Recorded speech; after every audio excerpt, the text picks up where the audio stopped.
The Nigerian government is forcing me out of the house today, but before I go to do my little COVID test, I just wanted to tell you guys about how God showed up for me today. It was like 1:14 exactly a.m. that I sent a text out to my manager at our business in the United States, and I said, we're working smarter, not harder. And so, long story short, I ended up going to bed very angry with them, waking up again angry and frustrated with this business that I'm trying to get on track again. And just something within me this morning in my appointment with God said to go and read my book. Keep calm, you're rolling with God.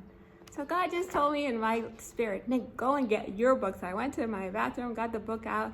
I said, I'm going to read it. Just randomly opened the page. And it turned out that I opened up, and this is the first post that I read, guys. And it says, with God, we can work smarter, not harder. You guys see that? With God, we can work smarter, not harder. And that was just a little wink from him. You know, that lined up too perfectly from 1:14 a.m. for me to send out that text and go to bed frustrated, wake up still over frustrated, feeling like this heavy burden is on my head. And God say, Nick, what is the problem here? I'm here with you. So there's no way, even the way I have it in the book is with an italics font. Like I use those very words to put in italics to just remind myself. So this, guys, is a book that I wrote with God. And I have no doubt whatsoever that he wrote this book with me. I set up this home office in my husband's closet.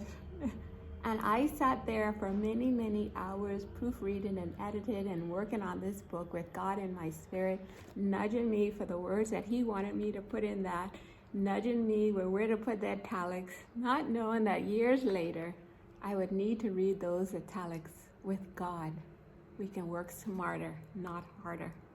So guys, the best news, the greatest news I have for you guys is that was no coincidence that I opened up this big book of 366 posts, exactly those words from my text message. It was just God revealing his invisible presence with me. And that gives me the Godfidence, not confidence, Godfidence, to know that I'm not going through life alone. This business that I'm trying to get off track, I say my children and my great-grandchildren will eat from this business because God is going to be the one to help me to get it back the way we want it to be. And I just want you guys to know, anything you're struggling with, just get God involved. Just his nudging and his wisdom and his guidance can get any situation turned back around. So I wanted to involve in God. Whenever the problems come, say no problem, God day. That's what they say in Nigeria. God is there. He's there to help you. So he sent me to tell you, you're not going through this life alone. I actually ordered the book from Walmart. I just wanted to have that experience. And I'm so happy that even my daughter, Julie, she made me so happy the other day. She said, Mom, every time I read your book, I feel God's presence there. And that's exactly what happened to me today when I opened up exactly to that, to see the words from my text message. You know, so we're not going through life alone, guys. We're rolling with the King of Kings, baby. Start having your appointments with him, whether it's my book or any other book or anything that you feel that brings you closer to him. I highly recommend this one. You know, I wrote it years ago, but funny enough that last year was a rough year and I kept running to it. And I have such faith in this book, and it's really helped me to stay on track and to make some good decisions. So guys, we don't go wrong with God. Let's make him a priority in our life. Going to him every moment, asking what he would have us to do and enjoying him.